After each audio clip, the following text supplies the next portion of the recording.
As you know my story, I met someone when I was 25 years old. His name was Earl Schoaf, who dropped into my life at an extraordinary time. So key phrase, timing has a lot to do with it, and who knows, part of the mystery of time, the timing. Part of the timing one I just had that experience that I've shared in other seminars when the Girl Scout knocked on my door. And I walked to the door, and she gives me the big pitch on the Girl Scout cookies, best organization in the world for girls. Got several flavors, time to buy the cookies, only $2. And with a big smile, she very politely asked me to buy. No problem, I wanted to buy. Big problem, I didn't have $2 in my pocket. And I didn't want to tell her that. So I did what I thought was next best. I lied to her. And I said, hey, look, I've already bought plenty of Girl Scout cookies. We've still got plenty in the house we haven't eaten yet. She said, oh, that's wonderful. Thank you very much. And she leaves.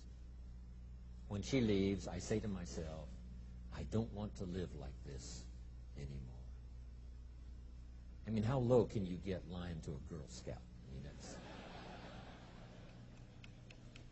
that's low down. I told myself that day, this will never happen to me again. One of those experiences. It's called like life-changing. I said, I'm going to search till I find better opportunities so my pocket won't be empty and the bank account won't be empty, and I won't be so far behind on my promises to my family. And it was shortly after that I meet Earl Schoaf, who taught me how to be wealthy, who taught me how to change my life. So who knows what the connection is, right? Someone says when the student is ready, the teacher will appear. You know, I don't know all the mystery of that. But anyway, it seems like some of those things uniquely happen. But it was Mr. Schoaf over a 5-year period before he died at age 49 who taught me some extraordinarily simple things. He only went to the 9th grade in school, never finished high school, never went to college, never went to university. So he put his ideas and his experiences in very simple language, which I think for me, you know, kid from the farms of Idaho, that simplicity was so important. Because if it would have been technical, I'd have missed it. If it would have been mystic, I would have, backed away. But it was just basic, blunt, ABC, familiar stuff that I hadn't thought of before. And he did start to remind me, and those ideas changed my life. Mr. Schoaf was the one when I said, this is all they pay. He said, you've been working 6 years, Mr. Rohn, how come you're not doing better? And I said, this is all the company pays. He says, well, that's not true. I said, no, this is my paycheck. This is all the company pays. He said, no, this is all the company pays you. I thought, that's a new way to look at it, right? He said, doesn't the company pay 2, 3, 4, 5 times this amount to other people? I said, well, yes. He said, well, then this is not all the company pays. It's all they pay you. And if you qualified, wouldn't your income grow 2, 3, 4, 5 times? I said, I suppose. So he said, we don't have to work on the company. We have to work on you. See, that was the beginning of what he called the phrase personal development. I told him things cost too much. He said, no, you can't afford them. I thought, well, that's a new concept. I hadn't thought about that. We put some of the valuable things on the high shelf, so you can't get to them until you qualify. If you want the things on the higher shelf, you've got to stand on the books you read. Every book you read, you get to stand a little higher so you can get the things on the higher shelf. See, I learned those concepts. It was so incredible. And here was the most important one. Success is something you attract by the person you become. See, that phrase changed my life. Success is something you attract by the person you become. Success is not something you pursue.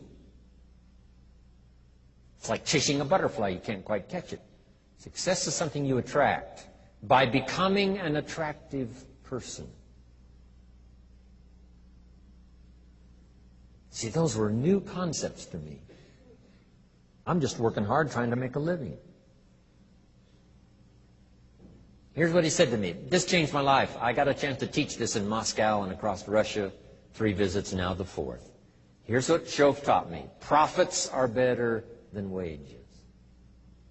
Nobody taught me that in high school. Nobody taught me that. I went to 1 year of college. Nobody taught me. Profits are better than wages. Wages make you a living. Profits make you a fortune. And how could you work on both a living and a fortune? He said, well, you could start part-time working on your fortune while you're working full-time on your living. I thought, wow. Now, he said, it's fun to get up in the morning. Not just getting up, go to work to pay the rent, but to get up to go to work to make a fortune. First, to make a living for my family. Second, to make a fortune. And he taught me how to make both a living and a fortune. Guess what I did? I learned how to make both a living and a fortune. And I found out anybody could do it once they get the information. And at age 25, I started receiving this extraordinary information. Here's what he said. Your income is directly related to your philosophy, not to the economy. I thought, no one ever told me that. I kept hoping the economy would change. He said, no, your philosophy has to change. I assured him that I had my fingers crossed. He said, that won't help. Then what could I do to change my income and multiply it by 2, by 3, by 5, by 10, and then multiply it by 10 again? What could I do? And he started giving me the disciplines and the process of learning the skills to change my life. This was an extraordinary man. Those were extraordinary times for me, life-changing in every manner that you can imagine, but very simple ABC concepts. Here's what I learned. Not to search for the exotic until you've discovered the basic. And those basic philosophies that he shared with me during that time were life-changing.